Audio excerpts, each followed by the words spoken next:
Hey, thank you for having some interest in a place to talk. We're here to, well, let's talk about it. We're going through the red letters. We're in the second conversation in the Sermon on the Mount. The Sermon on the Mount is Jesus sits down on top of a hill. He's teaching the disciples. There's probably 70 people there, plus lots of others who have just kind of joined the conversation. Today, we're talking about hungering and thirsting for righteousness in a money hungry world. Um, I, you know, I say that's what we're talking about, but that's just the way I titled it for the YouTube SEO optimization. I want people to see this video, and so that's the way I titled it. But what we're really talking about is we're looking at two passages. I mean, two lines from the Sermon on the Mount, and we're just going to talk about them this coming Sunday. That's what we're going to talk about at A Place to Talk. Would love to have you join us. Would love to have you chat with us. And if you got questions, anything that you are interested in, want to talk about, reach out. A Place to Talk is very casual. We're very intentionally open to allowing everybody to have a place at the table, everybody to have a voice in the room, and we'd love to have you join us and come chat with us. Okay, so let's look at this text. Blessed are the meek, for they will inherit the earth. Blessed are those who hunger and thirst for righteousness, for they will be filled. What I'm going to do in this video is basically just give you some of the questions that we'll be talking about this coming Sunday. Jesus is talking to disciples and crowds on a hillside in Galilee. Can you imagine the contrast between the values of the Roman Empire and Jesus' message? So, as we think about the time Jesus is living in, the time that this text is written down in, the time that these gospels are being read in, what do you think there is in contrast between Jesus' message and the values of the Roman Empire? Blessed. It implies deep spiritual joy. I imagine that it's something beyond temporary happiness. How do you compare happiness and deep joy? We get happy when our team wins a game, but that's a difference from deep joy, right? Um, Deep joy is when Carolina beats Duke in the Final Four, right? That's happiness. But it feels like deep joy because it kind of sticks with you for a while, right? What is the difference between happiness and deep, abiding joy? Meek, meek. This is the second passage. Let's jump back and talk about what we're doing here. So, blessed are the meek, for they will inherit the earth. Blessed are those who hunger and hunger and thirst for righteousness. Okay, so this meek passage, blessed, we said what that means. Can you think of an example of someone being meek? Meek in the Greek does not mean weak or timid. It means strength under control, a posture of humility and trust in God rather than aggression or self assertion. So, what is that meekness? Meekness is the one who speaks up after the room goes quiet. Meekness is the one who doesn't scream to get everyone's attention, but meekness is that piece of wisdom that comes out and somebody has to say, "Hey, you meek one, say it again." Or is it something else? Am I misdefining meekness? What is it to be what does it mean to be meek? Christians have argued whether this was the literal earth, the meek will inherit the earth, or a spiritual inheritance, internal peace here and now. Augustine emphasized a spiritual sense. Others see it as a literal reign on earth. How do you see inherit the earth playing out?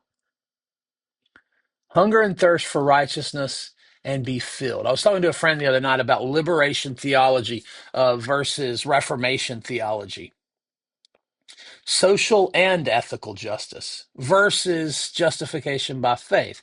So Augustine kind of talks about it one way. Martin Luther, Calvin, they come along and they talk about um, righteousness a different way. Which is it? Can it be both?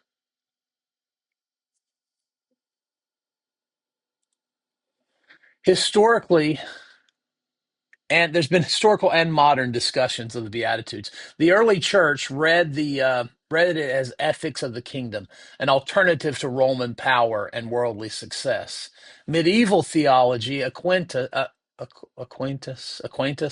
I don't know if I'm saying that right, linked um, linked the Beatitudes to the virtues and the gifts of the Holy Spirit, forming a ladder kind of towards divine union as we're becoming more and more like God.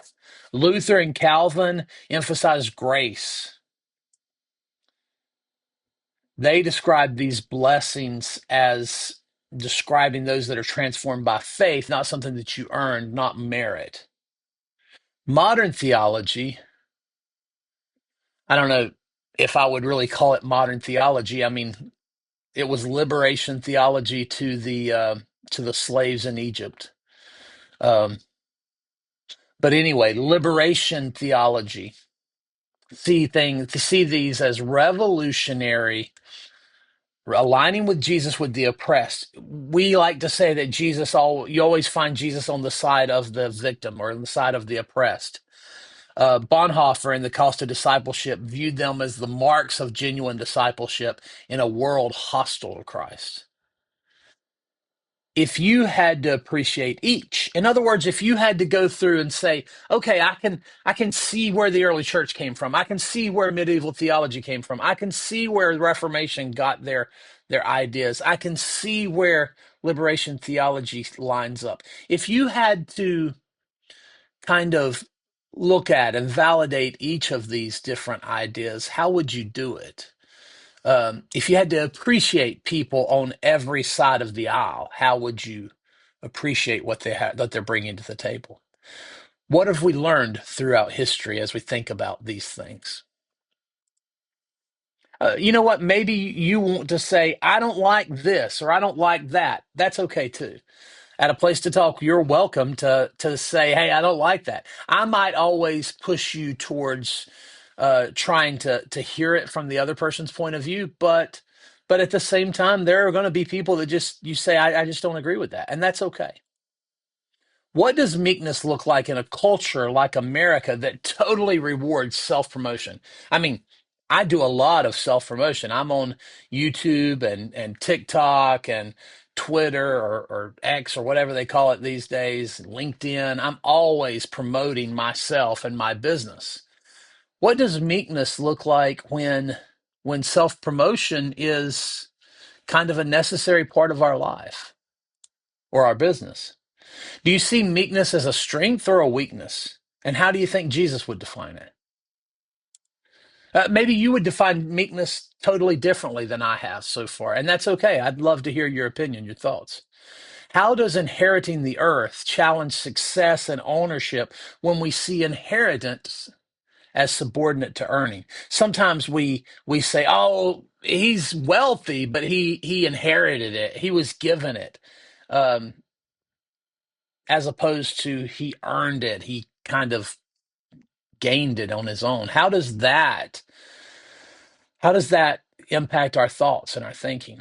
Do you think hungering for righteousness means personal holiness or social justice or both?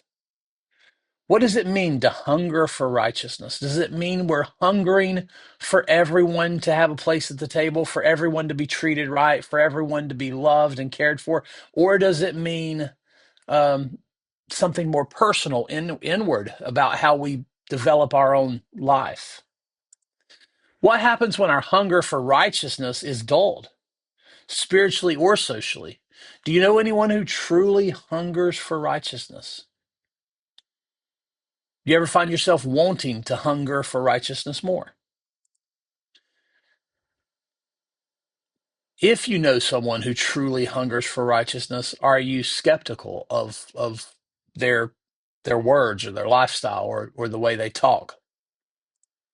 Can a person be both meek and a strong leader? Can you think of examples of sometimes of a time when somebody was a very, very meek person, but also kind of rose to some place of leadership? How does this verse speak to our current political or social divisions? Why do these two beatitudes, meekness and hunger, appear side by side? Let's connect the last four: poverty of spirit, mourning, meekness, and hungering for righteousness. How do those all kind of go together? What do you think about the four that we've talked about so far? How might your life look different if you truly hungered for righteousness and for social justice? Okay, that's our questions for this coming Sunday at A Place to Talk. I sure would love for you to be a part. If you're looking for if you need some help in starting a conversation maybe in another community, and you say, Josh, I want to do this. I want to have these conversations. I want to create a place to talk in my town. Well, I'd love to help you. I'd love to hear from you. I'd love to share my notes and just welcome you to the conversation any way that you might be willing to participate. Thanks for your interest. Thanks for your curiosity. Email me at joshlive@talktojosh.net. You can also use a place to talk at gmail.com. But I'll be honest, it will get me my attention quicker because I'm in my work email much more often. And that's joshlive@talktojosh.net, or all of these emails kind of get forwarded together. So whatever's easiest for you, jmcdowell@nexamortgage.com, whatever will work to get you a message to me. I would love, or you can just comment here on YouTube. Hopefully I've got some people helping me follow up on these conversations, and I would love to be a part of helping you get this kind of a community started wherever you live. Thanks for listening, and please comment, like, subscribe. Help me continue this conversation.